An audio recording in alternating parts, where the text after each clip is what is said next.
கிறிஸ்துவுக்குள்ள கண்பானவர்களே, ஆண்டவருடைய திருப்பெயரிலே உங்களை வாழ்த்தி ஆசீர்வதிக்கிறேன். தேவன் இந்த புதிய நாளை நன்மைகளை மேன்மைகளை கொடுத்து நம்மை தாங்குவாராக. இந்த நாளின் தியானத்திற்காக ஒரு வசனத்தை உங்களுக்கு முன்பாக வைக்கிறேன். அது அப்போஸ்தலர் நடவடிக்கைகளின் புஸ்தகம் 15ஆம் அதிகாரம் 10வது வசனம். இப்படி இருக்க நம்முடைய பிதாக்களாலும் நம்மாலும் சுமக்க கூடாதிருந்த நுகத்தடியை சீஷர் கழுத்தின் மேல் சுமத்துவதனால் நீங்கள் தேவனை சோதிப்பானேன். யோக், நுகம். பொதுவாக அந்த நாட்களிலே வண்டிகளை இழுக்க பயன்படுத்துகிற மாட்டுக்கு நுகத்தடி என்று சொல்லி ஒன்றை வைப்பார்கள். அந்த கழுத்தின் மேலே அந்த நுகத்தடி இருக்கும். 2 மாடுகள் பூட்டிய வண்டி.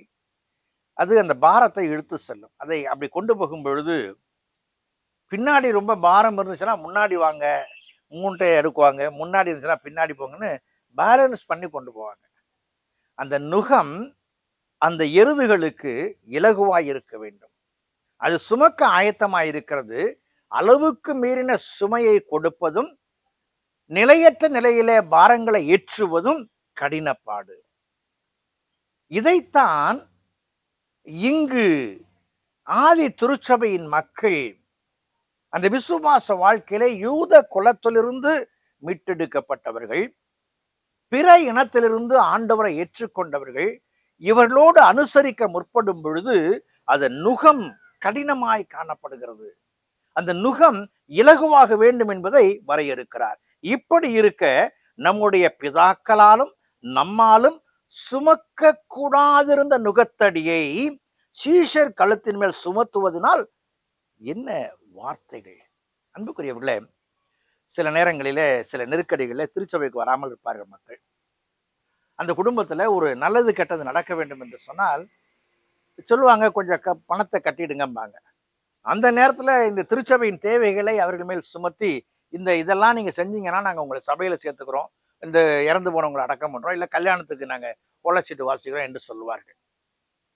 இது சரியா என்று நாம் யோசிக்க வேண்டும். இப்பொழுதுதான் வருகிறவர்கள் மேல் நாம் நுகத்தை பாரத்தை சுமத்துவது என்பது தவறு என்பதை நாம் புரிந்தவர்களாய் காணப்பட வேண்டும். அன்புக்குரிய விசுவாசிகளே, மக்கள் இலகுவாய் சுமக்கக்கூடிய நடக்கக்கூடிய விதங்களே இறை வார்த்தைகளை கற்றுக் கொடுத்து அவர்களை பலப்படுத்த வேண்டும். மக்கள் ரட்சிப்புக்கு நேராக நடத்தப்படுவதற்கு தடையான சில காரியங்களை நாம் மாற்ற வேண்டும். ஆண்டவர் சொல்லுகிறார், மத்தேயு நற்செய்தி 11ஆம் அதிகாரம் 29வது வசனத்துல, என் நுகம் இலகுவாயிருக்கும், என் நுகம் இலகுவாயிருக்கும், என்னிடத்துல கற்றுக்கொள்ளுங்கள் என்று சொல்லுகிறார். ஆண்டவர் நம்முடைய பாரங்களை சுமந்து நம்ம இலகுவாக்கி இருக்கிறார். இன்றைக்கு நம்மிடத்துல நம் வழியாய் ஆண்டவர்கிட்ட வர விரும்புகிற மக்களுக்கு பாரங்களை கொடுக்காதபடிக்கு, கடினங்களை கொடுக்காதபடிக்கு நம்முடைய தடம்பதித்தல் காணப்பட வேண்டும். Salvation is gift of God's grace.